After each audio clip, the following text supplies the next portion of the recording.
రోజుకి ఎన్ని గంటలు అనే ప్రశ్నకు సమాధానం మీకు తెలుసు. కానీ ఇదే ప్రశ్న 600 మిలియన్ సంవత్సరాల క్రితం అడిగితే జవాబు మారిపోయి ఉండేది.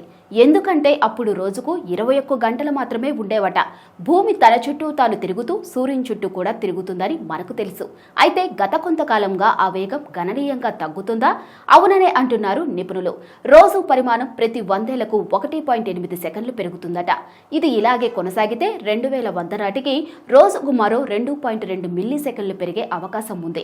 ఇక రోజుకు ఎన్ని గంటలంటే ప్రస్తుతం సమాధానం 24 గంటలు. ఈ సమయం అనేది భూమి తన అక్షంపై ఒక భ్రమణాన్ని పూర్తి చేయడానికి ఎంత సమయం తీసుకుంటుందనే దానిపై ఆధారపడి ఉంటుంది. అయితే ఈ వేగాన్ని చాలా అంశాలు ప్రభావితం చేస్తాయి. 1.4 బిలియన్ సంవత్సరాల క్రితం రోజుకు 19 గంటలు ఉండగా ఇప్పుడు రోజుకు 24 గంటల వరకు పెరిగింది.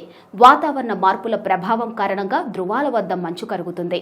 దీనివల్ల భూమి భ్రమణం మందగిస్తున్నట్టు చెబుతున్నారు.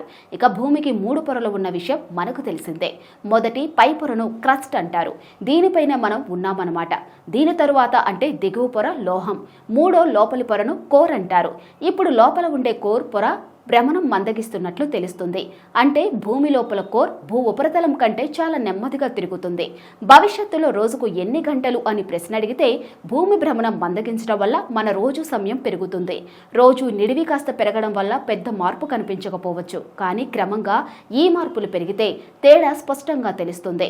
2010లో చిలీలో సంభవించిన భూకంపం గ్రహం భ్రమణాన్ని వేగవంతం చేసింది. రోజును 1.26 మైక్రో సెకండ్లు తగ్గించింది. ఒక్క మాటలో చెప్పాలంటే భవిష్యత్తులో రోజుకు ఎన్ని గంటలని ప్రశ్న అడిగితే 25 గంటలనే సమాధానం కూడా రైట్ ఆన్సర్ అవబోతుందన్నమాట.